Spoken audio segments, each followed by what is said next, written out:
Welcome in and welcome back to the Gym Lounge Happy Hour. I keep forgetting the name of this damn thing. I really got to think about it before I start. We're in a car, so this might be a shorter episode. We'll see. We don't really have big lists or anything, so we're just kind of flying by the seat of our pants here. And we are on our way back from Memphis. We went and watched a guy at our gym, Luch, compete at Raw Nationals, and it sounds sexier than what it is. It's powerlifting. It is. Powerlifting. What'd you think of the powerlifting game? So before we get into my feelings, let's talk about Luch.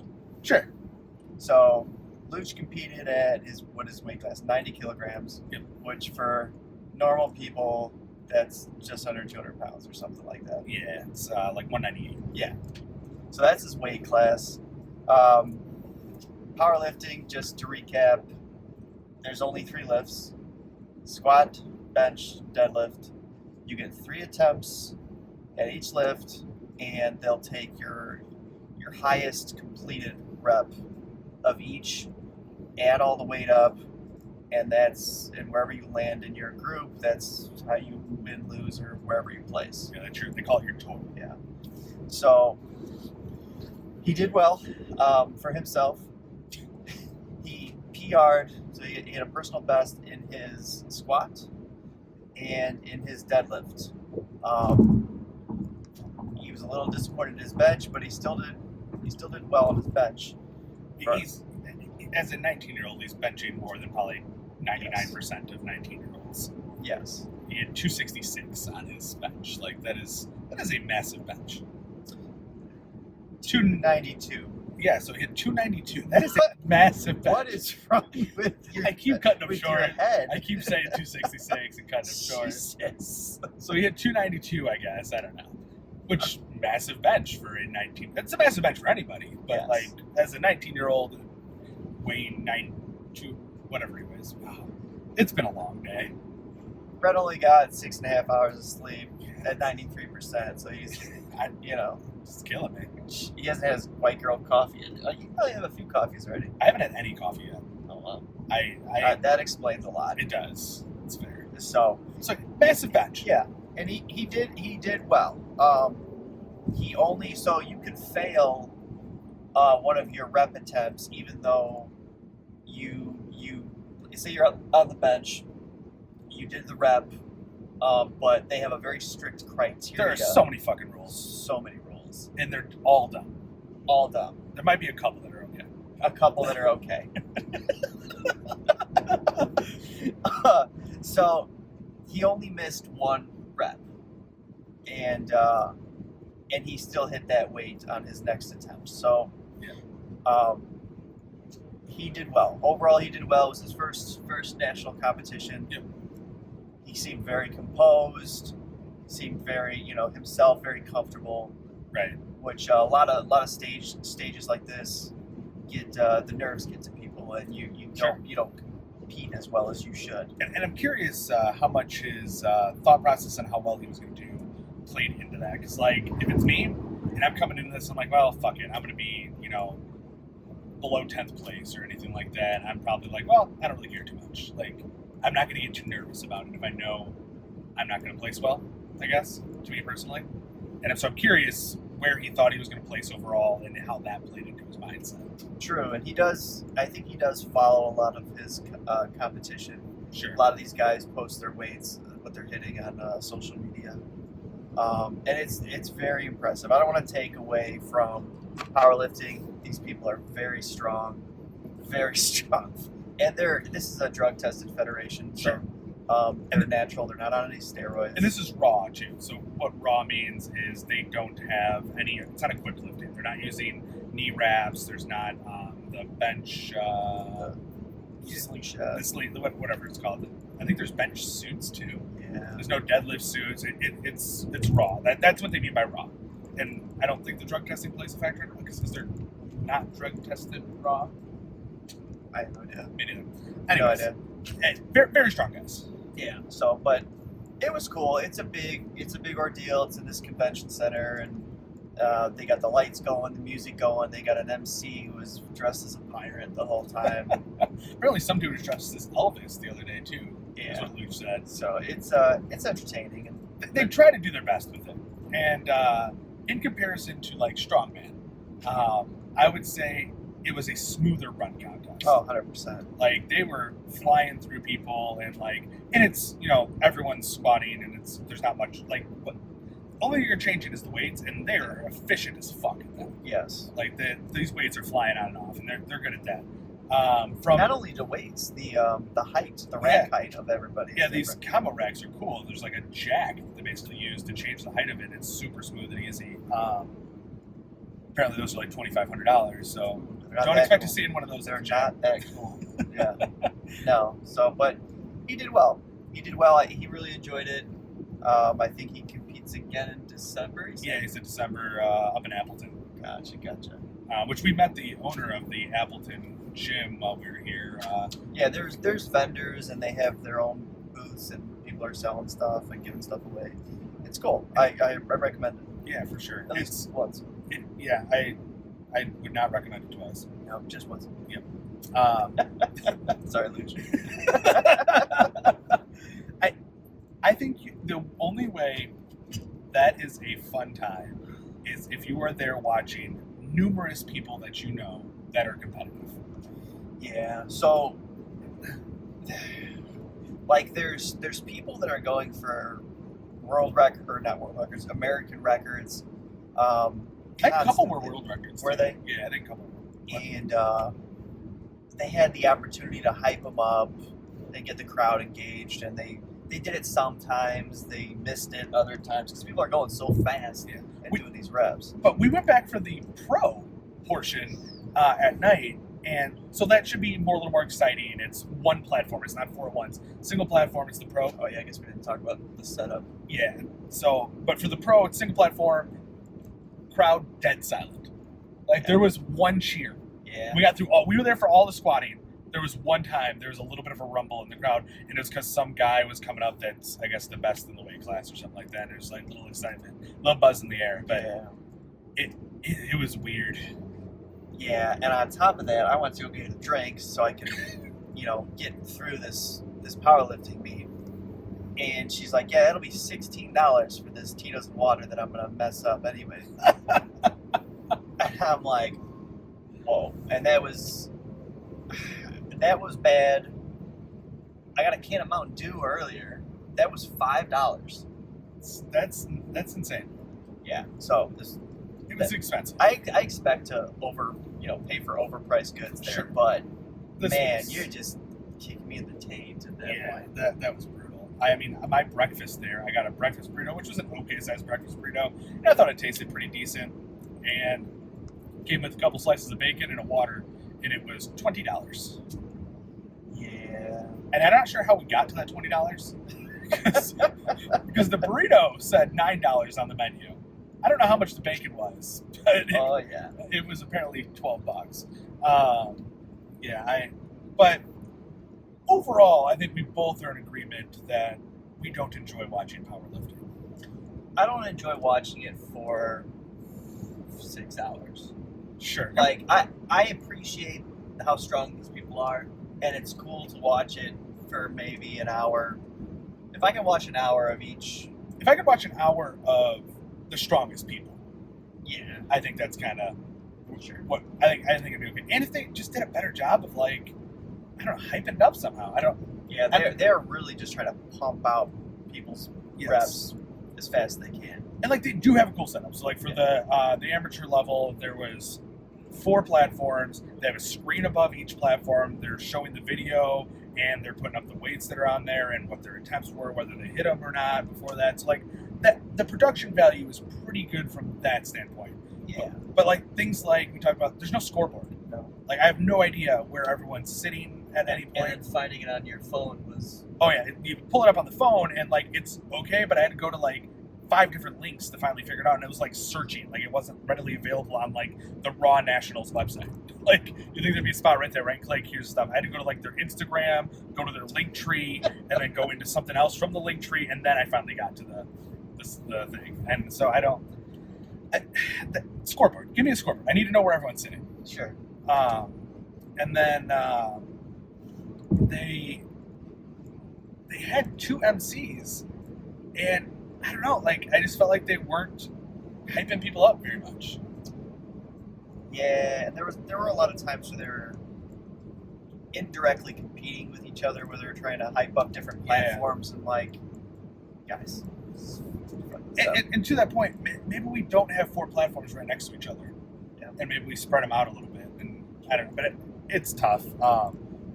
And the number of spotters and judges they have too, like there's a lot. There's a lot going on. Spotters seem to be on top of things. Like, oh yeah, there's what we had. It's at least 3 spotters, at least 3 for normal people weight. Yeah. And then you get the heavier weight, and I think it's at least 5 or something. Yeah, I think they're running 2 per side and 1 behind or something like that. Like, but it's it's very impressive with the spotters. They allow you to try to grind out a rep like on your squat, let's say, and they'll let you go until you start to fall. Because actually, once you start to fall, you can't recover from that. Which, believe it or not, some people can recover in a rep after they start to come down, and then they're able somehow to recover and push the weight back up and get the rep. I don't know how that works. I've never done that. Yeah, but at powerlifting meets, that's against the rules. Yeah, that's a no rep. It doesn't count. Once you start going the other direction, you're done. Which blows my mind, because if you get the rep, you shouldn't care if I'm going up, down, sideways. The only thing is, like, somehow, like, they're trying to keep you from, like, bouncing in the hole to get back up or something like that, like building up energy. I have no idea. The rules are there's some weird shit. And we had a discussion last night. I really think there needs to be some sort of video. They're videoing everything, and they have the ability to show replays. They showed up in the pro thing. There needs to be a video replay where I can, like, challenge a call. Because to a certain extent, they're judging depth, and they're judging it in real time, and maybe they didn't look at it right. Yeah. And it's so easy to do. Like, I come from the cheer world, and at a all-star competition, you can, after your stuff's done, you get called for deduction stuff. There's a separate, like, crew of, like, 3 judges and a couple other people that are sitting there that you can go watch on video your routine and be like, hey, I don't think that was actually a deduction. And they'll slow-mo it, go back and forth, take a look at it, and see, and you can challenge it. And there's no reason they can't do the same thing at a powerlifting meet. And they could, even like Coach's Eye, and there's, I'm sure, some similar apps, let's just draw a fucking thing on there, and it'll tell you the degrees of the hips and things like that, and you know whether or not they got depth. Like, let's take the guesswork out of it. Yeah, so some of the major rules, right, is depth. Did you go low enough on your squat and your bench? Your bench, not even your squat. Yeah. You got to get depth on your squat. Yeah. The major rule with your bench, it's basically a pause bench. So you put it down to your chest. There has to be, I don't know what the actual rule says. You're just waiting for them to tell you to press. Oh, so you got to sit there and wait. But it is nothing like normal people bench press. No, it is 100% a pause bench. Yeah. Because, like, you're waiting, I guess it's 3 commands from the judges. It's like start, press, and then rack. Yeah. And where Luch got stuck on his second bench that he ended up hitting on his 3rd attempt is you apparently have to be, before you start, like after you unrack it, you have to be completely locked out and you can't be wiggling. Which why? But what is that? Like, I understand at the end. Yes. Like, lock it out, and even why does it matter if it's wiggle at the end? Even as long as your elbows are locked out, that should be a good rep. But apparently, you have to be locked out and not wiggling before the other start. So he unracked it. He didn't get his elbows completely locked. There was a little wobble to it, so they made him re-rack it, try it again, and then he missed the rep, and then came back out for the 3rd time for that attempt, same weight, and unracked it. Same thing, made him re-rack it again, and then he unracked it and hit the rep. But it's a weird rule to me. Yeah, I 100% agree. And in this federation, you can arch your back as much as you can. Yeah, and that's what it seems like. Yeah. It's. So in some federations, they're limiting the amount of arch in your back, and it's advantage to somebody who can have a really hard arch in their back because they only have to come down so far to touch their chest. When you see those ridiculous videos on like Yeah. TikTok and stuff where like they come down like this far, like, oh my god, world record, and it's like, well, like that looks ridiculous. And the IPF, I think, is what it is trying to eliminate a lot of that, and so they've changed their rules recently. I was looking it up last night, where the bottom of your elbow has to be below your shoulder joint, which then has nothing to do with your arch at that point. Like a high arch isn't going to change where your shoulder sits. It's on the bench. Right. It's not like your butt has to be on the bench. Yep. Butt and head.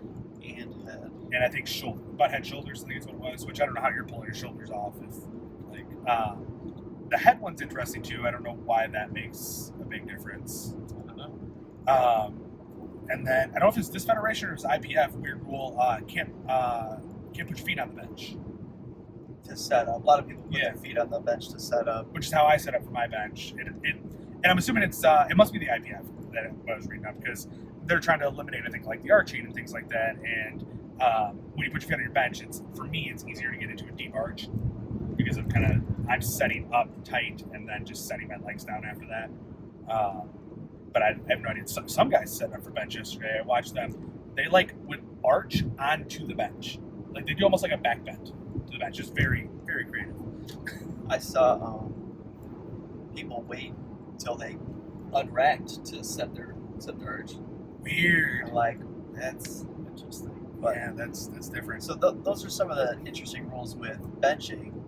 Squatting, like I said, just as long as you hit depth.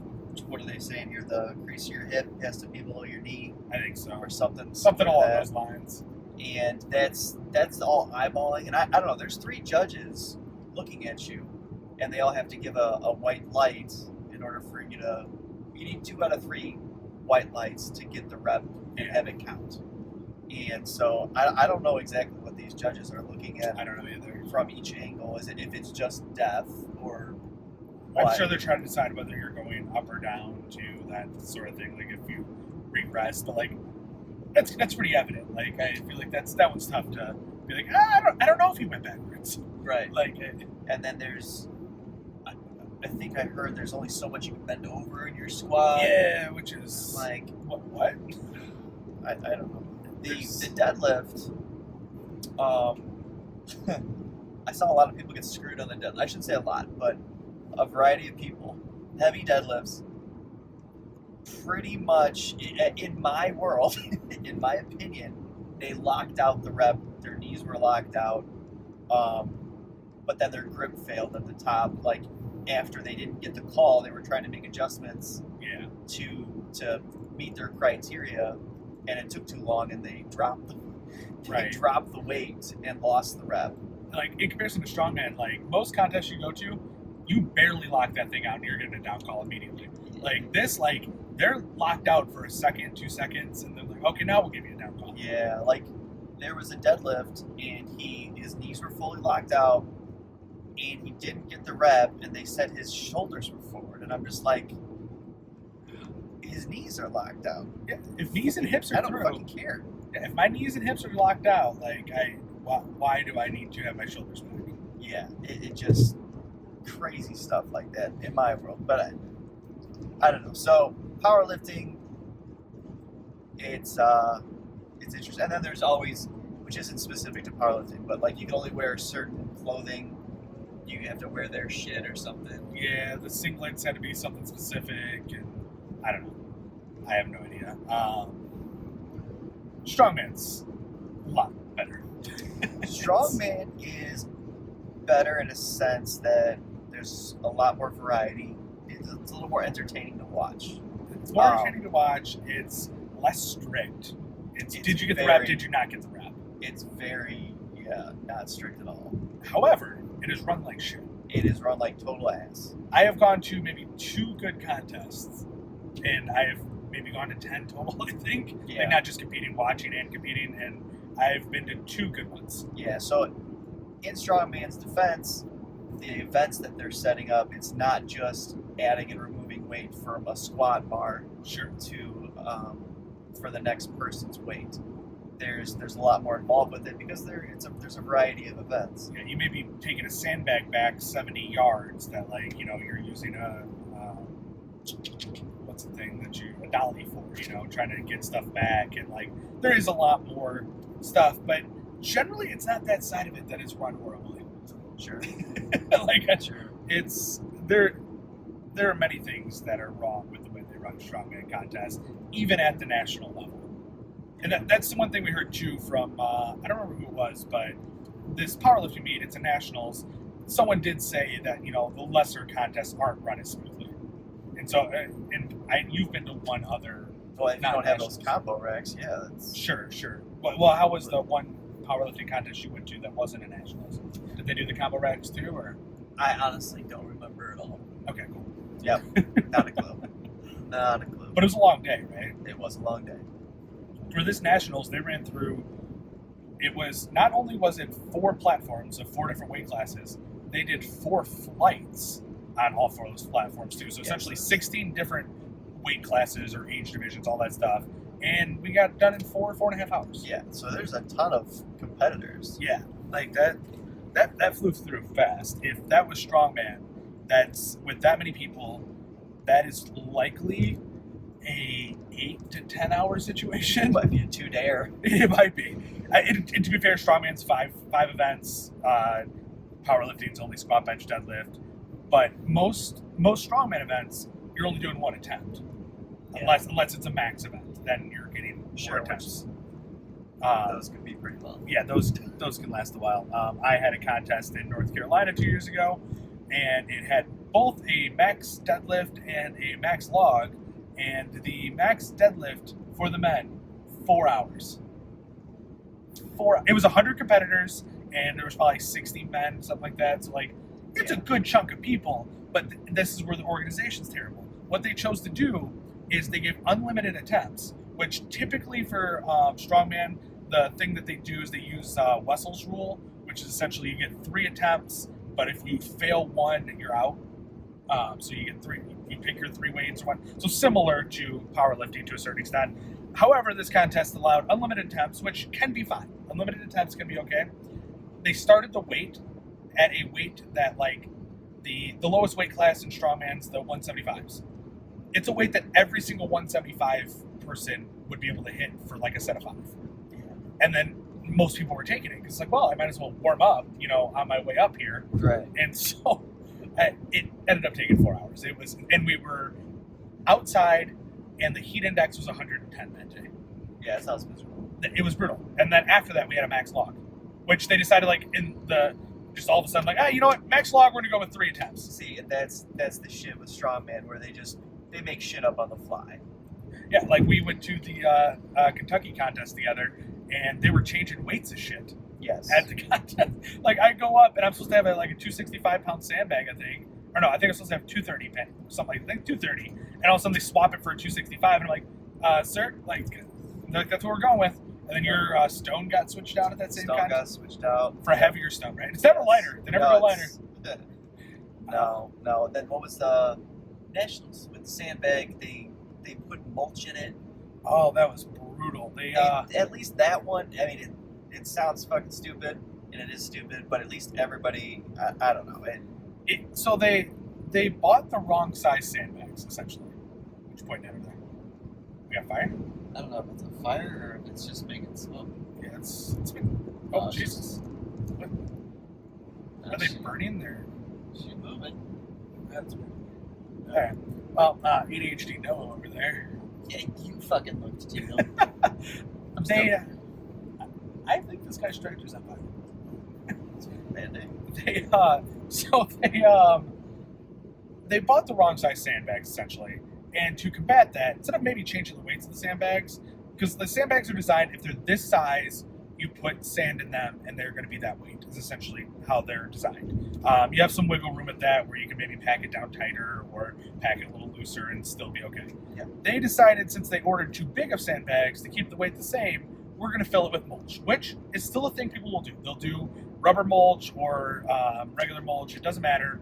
They'll do that, which is fine. However, they chose to put the mulch in one end and the sand in the other end. So you have this fucking floppy twat at the top that you can't lift. It was brutal. Yeah, I think everybody got to a certain bag and then it just Yep. You couldn't fucking. The people who figured it out, like, they won the events. Yeah. Like, because it wasn't a strength thing at that point. It was do I know how to lift something that is like this? And obviously more strength helps, Sure. but it was more of can I figure this out? Right. And I could not figure it out, which was unfortunate because like the first event, because the sandbag was in 2 events too. Yeah. And the first event it was in, it was a 2 sandbag event. You had to take 2 sandbags down and then pull sled back. I took the first sandbag down and I crushed everyone. I was like 5 seconds ahead of everybody getting to the second sandbag. I didn't move the second sandbag. Like, I was going to crush everybody in this event, and I could not get that sandbag to move. Yeah. So. And then at Arnold, was it the amateur Arnold? They misloaded the bars for overhead press. Nice. Like, it is wild how, and at least for that one too, that could have been a major issue because when they first stepped up for this overhead press, they had 2 sets of bars. People were going to go against each other, and then they realized they were damaging the floor. So then they had to switch down to 1 and put rubber underneath it. And so if they would have, so that way everyone was at least using the same weights. They fucked it up, but at least everyone was using the same weights. If they would have still had the 2 lanes going and misloaded one of them, like, what do you do at that point? God, yeah. That's. Yeah, it's fucked up. It's fucked up. So I had a couple drinks to make it through this powerlifting meet. And then Red decided to take advantage of me and say, "Hey, you want to go to the casino, don't you?" Oh my god! Before we started drinking, Don't say we. Don't say we. Sorry, You left me fucking high and dry. Before Noah started drinking, I think it was before. He had a drink at this point. He decided he needed to take me to a massage parlor. Again, completely skewing the story. Jeez. This massage parlor was something else. You literally picked it. You picked the crappy food place we went to after the contest. You picked the most sketchy massage parlor you could ever fucking find. I don't think it was sketchy. It's similar to ones I go to all the time. You're not helping your case after you described this massage parlor to our fans. It was nice. It was a great massage is the name of it. That's right. So how can that be bad? Right, it's a great massage. And the massage itself was not bad. Well, it depends on your perspective okay. of the situation. Depends what you're into. Yeah. It depends on your kinks. No one didn't like that there wasn't doors on the rooms. Yeah. That was Noah's first. I don't know if it was his first red flag. Maybe his first red flag was walking up and the bricks missing in like the little archway area. Yeah, it looked like it used to be a funeral home or something. Oh, it did. I didn't even catch that. Yeah, you're right.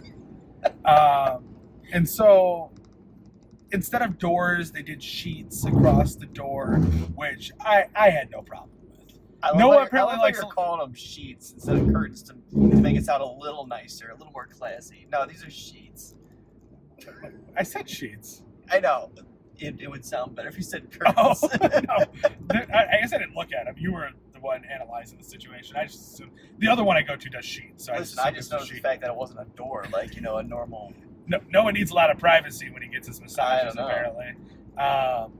It was... the guy comes in and he asks me if I wanted medium or hard. And to a certain extent, I'm like, it's interesting, easy's not an option.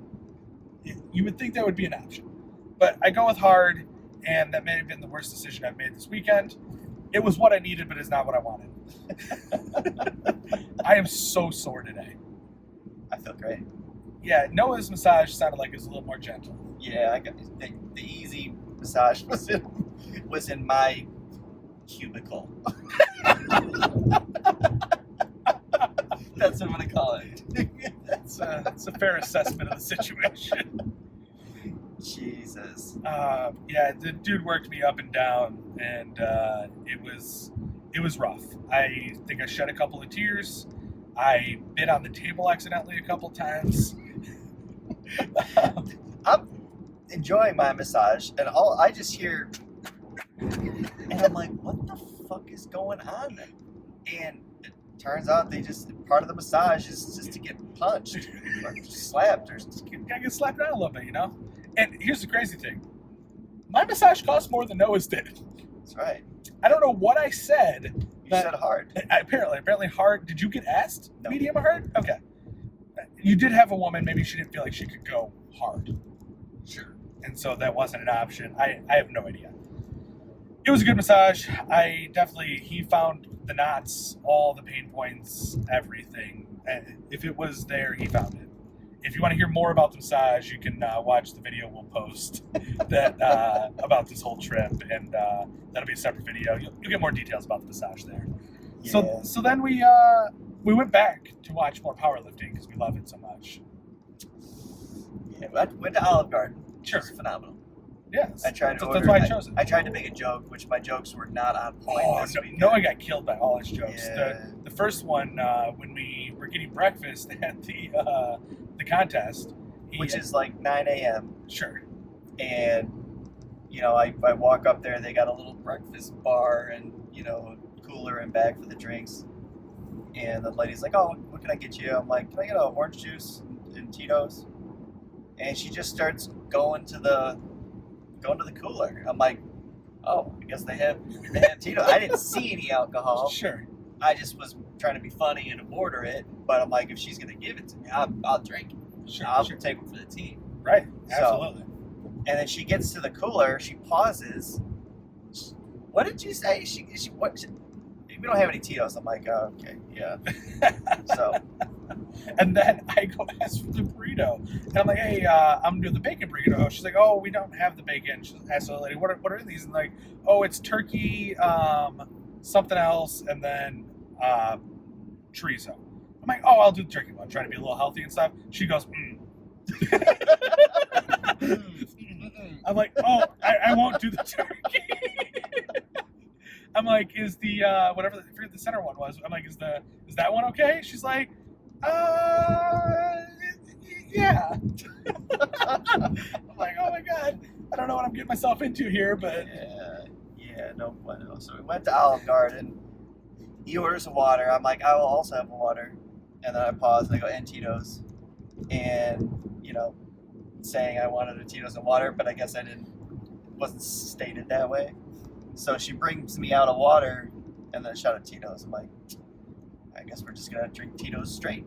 And then at the end, you poured it into this huge glass of water. I know, then I had to drink all that water. This is a weird way to force yourself to hydrate. Yeah. Well, It's a strange decision. So we then we headed to the powerlifting meet where Noah got his $20 drink there. 23 with a tip.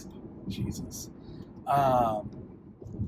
I thought maybe that was going to be more entertaining when we went back for the pro stuff. I did too. And don't get me wrong, we only stayed through the squat. We didn't watch any of the other stuff. Yeah, but I'm sure the bench and deadlift was a lot better. They do. The announcer does do one cool thing. When someone's going to do 666 pounds, he throws on some light up horns, and there's a whole thing behind it where like it's flashing up 666 and fire, and he has this whole thing he says about it and everything. That's relatively entertaining the first time. But then they do it for everyone. Yeah. He even got to the next one. He's like, yeah, fire, brimstone, the whole thing. You get it. So then they got to the second guy of the night. Like, damn. So we didn't stay too long. We talked to Luch for a little bit and talked to some of the vendors and looked at their equipment, tried to figure out some of their equipment. I was struggling with the wrist He strap. couldn't get the wrist strap on to save his life. It totally threw me for a loop. Was a few drinks in, but I still don't think that should have been that confusing. He kept just flipping it over. I didn't know. And then he'd go to put it on, like, no, flip it up. No, and flip. That's so we had to leave the scene. And Red's like, you know what? Let's go to the casino. I'm like, I didn't even know we were going to the casino. I got in the car. I thought we were going back to the hotel. All of a sudden, we show up at this fucking casino. Sure, I'm sure that's exactly how it worked. It was a win for both of us. Yes, it was. We left the casino pretty quickly, though. We only stayed like 2 hours because I was up money and they weren't serving drinks. Yeah, it was just pretty typical. The Really? I don't. They were serving drinks. Sure. They just were very, very slow.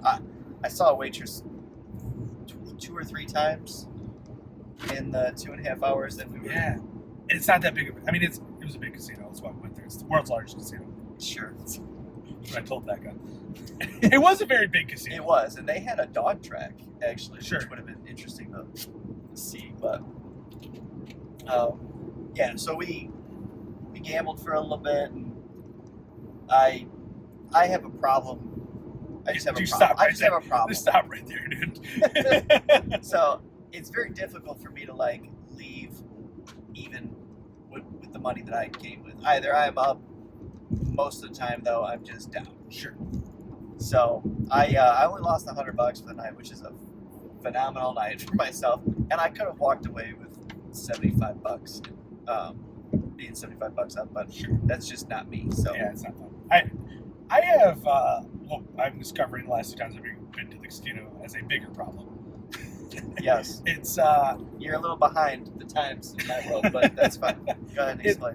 so I finished up $125, and I'm similar to Noah, where like I would prefer to finish up big or finish down big, and I had some swings. I was down like 250 at one point, and then I was up like 500 at some point, and then finished 125. And before I'm leaving, I have a stack of green chips, I have a couple of blacks, and I have some reds. And I'm like, you know what? I might as well play the reds out. The greens and the blacks will keep me up. He literally said, "Hey, we're done." So I went to the cashier which was on the other side of the casino, which was a hike. Yeah, that was And I went and cashed out. Figured he'd be, wrapping things up by the time I got back. Not the case. No, because I was playing the red chips, and I'm like, all right, it's the last hand. I had just the right amount of red chips to play the 2 hands I was playing at the exact same bet levels I was playing. Well, I won one of them. I'm like, well, fuck, I gotta re-bet out everything, and so I put stuff back out, but I came up a little bit short. So I had to get change for one of the $25 chips, get more reds, and finish out my bet. Well, then I won one of them again. So same scenario, throw some back out, get change for 25, and then I lost both of them. But then I still had some red chips left over, so get change for 25, do some more reds. I didn't win any more money, and Noah got back, and I did finally get down to what was I deemed as my very last hand, because I lost 2 hands, I had 2 red chips left, tipped the dealer, and left. But the problem that I've learned to have is I used to get an adrenaline rush when I would bet a certain amount of money, and the money was on the line, it would be enjoyable. I can't find that anymore. I don't know how much I need to bet for that to occur. What was your biggest bet last night? I probably, between the 2 hands, I think I bet, call it probably $75-$80. That wasn't doing it. Well, I don't pay attention to how much I'm betting. Yeah, because it's not money. They're No, just it's chips. Yeah, Just chips. maybe that is the They could problem. be chocolate chips. They could be. I found out. Maybe that is the problem. Maybe I need to think about it as like, oh, this is a $60 bet. And maybe that'll be more enjoyable for me. I Yeah, don't know. you could try. Yeah. It is weird how the chips don't seem like money. I agree. There was my bachelor party. I had 10 grand sitting in front of me, and we were trying to buy a house at the time. Like, this is the down payment. It still didn't fucking click. You ended up losing it. No, I won 6,100 on my bachelor party, but yeah. Oh yeah. because Trying to make it not chips. the same night you were down about 3,000 at some point, weren't you? I told myself I was going to bet $500 on the first hand, which I did, but I think I needed to double down. So you're down 1,000. And then I was hammered after that. I think you went down close to 2,000 if I remember correctly, It's possible. and then you somehow came out on top. I think I brought 1,500 to play with, Okay. but that doesn't mean I didn't go try to give Yeah, more money. I would say there are ATMs. Yeah, but I can only take out 500 in a day. I'm assuming back then you didn't have that limit. It is. Oh wow. Yeah. You were in early on I this. am disciplined. So, but So I need to figure out my my gambling problems, and it's only a problem because I can't get the adrenaline rush anymore. I just gotta bet a little more. that's right. Yeah. Either way, so how'd your EKG go this week? Oh yeah. I don't know if everybody knew I was going to be EKG. No, I don't think we talked about it at all. So, I So I decided to try to start training for this Spartan race in October, which is 13 point something miles with a bunch of obstacles that are relatively difficult. So I need to start running. I need to start running and I need to start training grip.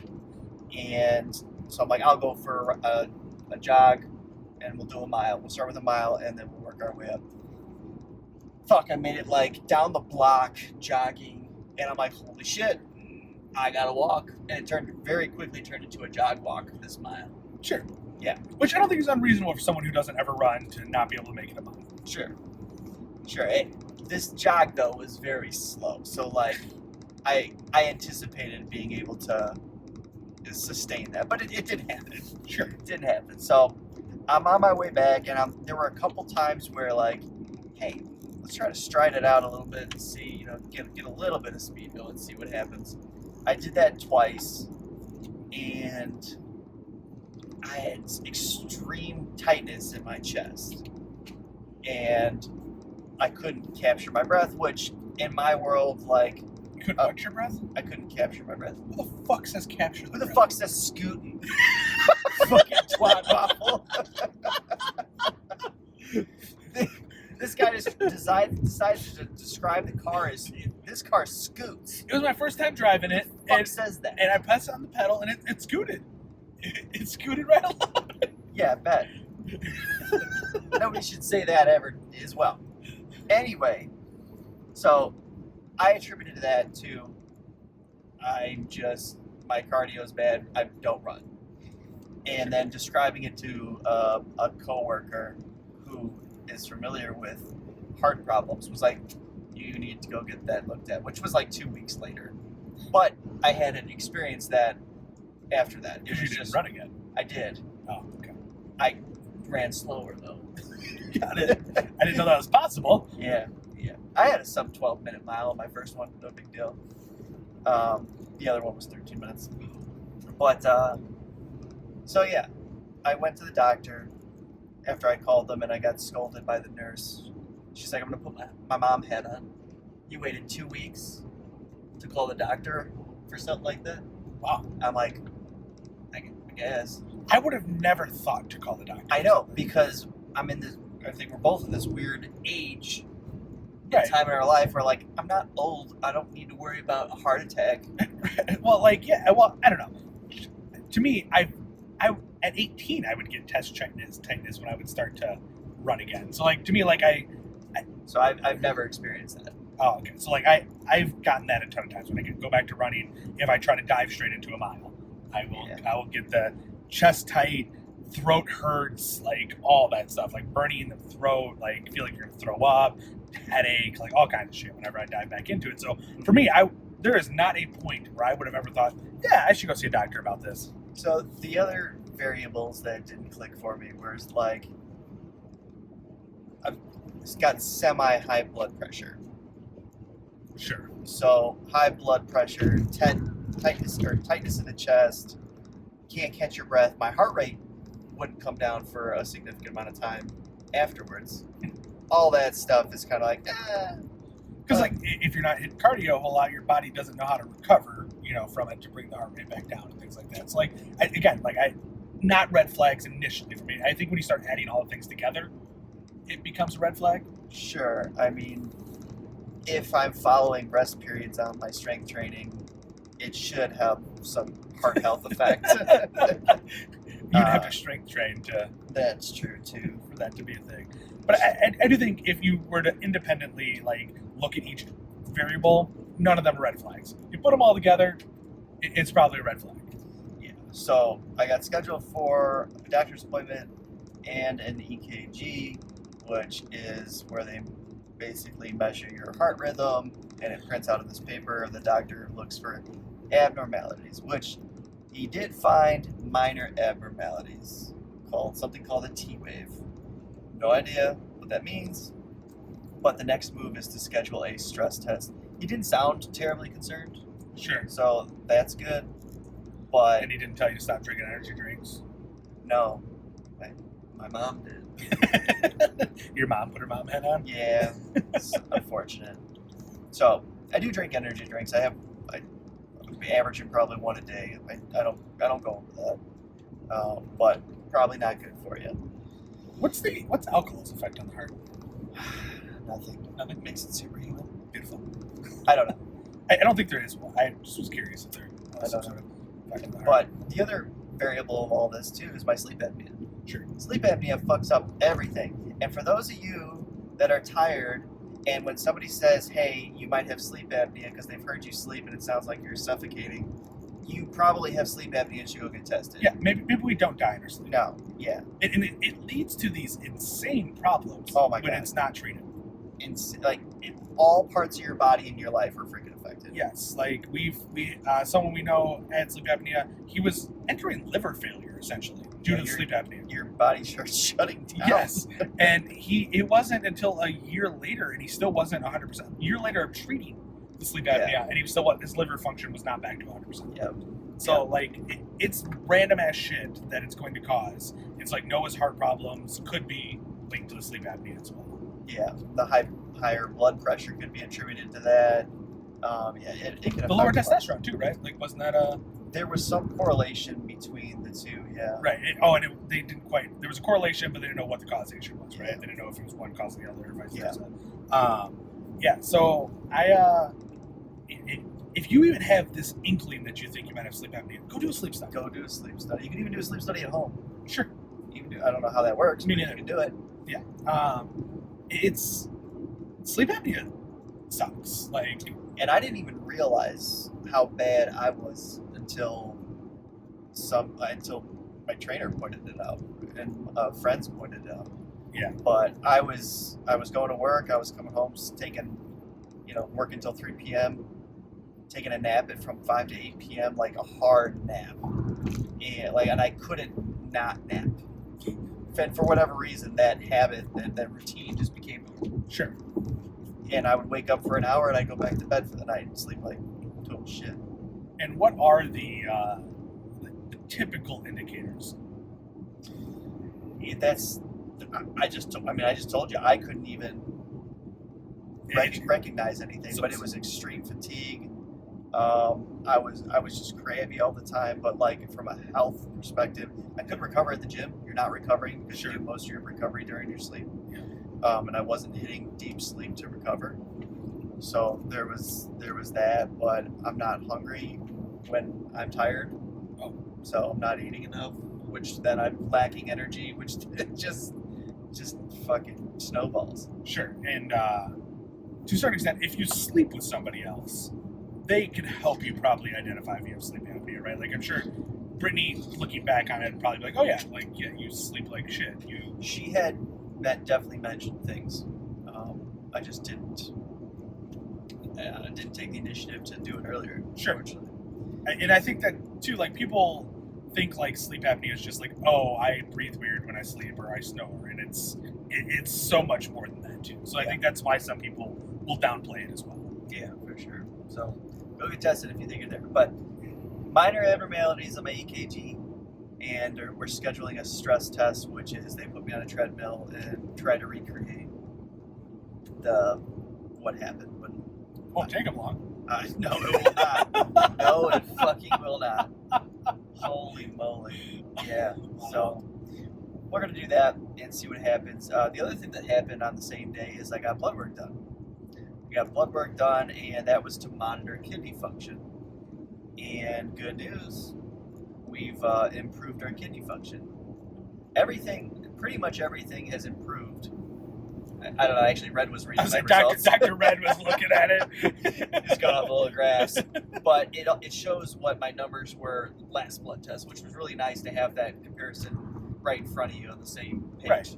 Yeah. And even the ones that were still borderline high or an issue, they improved, right? I think it sounded like everything across the board was in a better spot than what it was, and everything was back into a normal range. They may have been on the higher end of the normal range, but they were back into a normal range. And those things that were on the higher end were things that were outside the normal previously. So everything's improved. Unfortunately, though, they didn't have cholesterol on there, which is a slight concern of yours, right? It is and it isn't. It's probably genetic in my right. I was hoping to see that. Yeah, and the weird part, though, is your kidney function improving, because the stuff we had read previously said that number could not improve, right? Yeah, that was interesting. So, just to recap, for what I did to improve kidney function, wasn't much. it literally wasn't much. So, kidneys are affected by how much water you drink. Chronic dehydration affects your kidneys in a negative way. On top of, I'm sure, a million other things. And for you drink limited water, at least you're drinking limited water, and then on the weekends you're drinking alcohol, which is going to dehydrate you. Yeah. And you're drinking an energy drink, which is going to dehydrate. So, like, you're doing things that are dehydrating you on top of not drinking a whole lot of water. Sure. So, in my mind, when I thought I was hitting sufficient water, it was a protein shake of 24 ounces of water and whey protein. And then it was water at every meal that I ate. But in between there, yes, it was an energy drink. Anything with caffeine is going to dehydrate you. Caffeine's a diuretic, makes you pee. Then I was doing smoothies, which was fruit, which is full of water, and then on top of that, adding water to the smoothie to make it less to affect the consistency. But so it's not like I was not drinking any water. Sure. I drank milk every day too, which I don't know if that's. Can I add that towards? I've always wondered this. What gets added into Yeah. what equals your water intake? When I did ask our previous trainer, we didn't dive too deep into it, but he did say it should be a gallon of water. Got it. So I started paying attention to my water intake. I set alarms on my phone to make sure I was drinking more water consistently throughout the day, which did help. And then I was doing a liquid IV every day. And that was the liquid IV mostly was because it was difficult for me to hit the goal water intake for the day. Sure. So that's that. Oh, and I injected glutathione. Are you gonna throw that? Yeah, I injected glutathione for it's 5 weeks because it's 100. It's one cycle, right? And I think it was 5 weeks. Oh, you said one cycle. Yeah. Okay. Yep. Glutathione can be used to treat acute problems, which generally means like things that are I always forget. Like it's basically things that pop up that are severe that can be addressed immediately. They're not long-term problems, I guess, is what an acute problem would be. I think. Yeah, I think that's close enough. Yeah.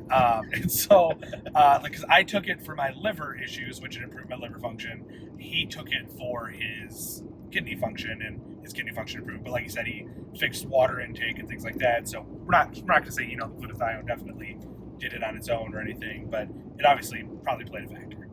Yeah, and that was pretty significant, that improvement on the kidney numbers. So that's good. Yeah. So when you follow up for the stress test, how long is that? When's that? I just have to call and set it up. Oh, it's probably like 12 weeks. Stop it. I'm not like. How long did it? Yeah, it only took you a week to get into your cardiologist. He's not really a cardiologist. He's just PCP. Oh, you didn't go to a cardiologist. Got it. No. Okay, so for me to get into the cardiologist, I am still waiting to get in because they've had to reschedule my appointment a couple times. But I scheduled it. It's 5 weeks out. The cardiologist was booked up like insane. Adulting. I'm so proud of you. That's right. How long did it take you to get your first blood work done? Good check, I had wanted to do it for like 2 years, so like it took a while. But I finally bit the bullet. I'm like, you know what? I'm gonna go establish a PCP. I'll go do a physical and I'll get blood work done. Well, I show up and I was like, hey, I'm gonna do. I would like to. I got there, got the physical done. I'm like, hey, I would like to do blood work too. I'm like, well, did you fast? Nope. All right, well, you'll have to come back tomorrow and get it done. And 6 months later, I went and got the blood work done. So it took a little while. Yeah. But yeah, we both have shitty health. Come join our gym. Yep. It's where dreams go to die. But I guess to wrap things up, we are looking at probably doing a strongman contest with the gym as a whole, or whoever wants to do it and stuff. Probably next spring or something. Yeah, I would say next spring. Yeah, we'll pick one out, but let us know if you're interested. We'd like to take a good group down to something. It'll be local, likely Wisconsin. Most likely it'll probably be USS as well. USS tends to have a lighter weights, and they tend to be a little more friendly to novices than Strongman Corporation. Yeah. Strongman Corporation basically says, let's do as much weight as possible and kill people. Oh, yeah, it's psycho stuff. Yeah, so that's what we'll look at. So let us know if you're interested in that. But in the meantime, like, comment, subscribe, share, do all this stuff. Thanks. See ya.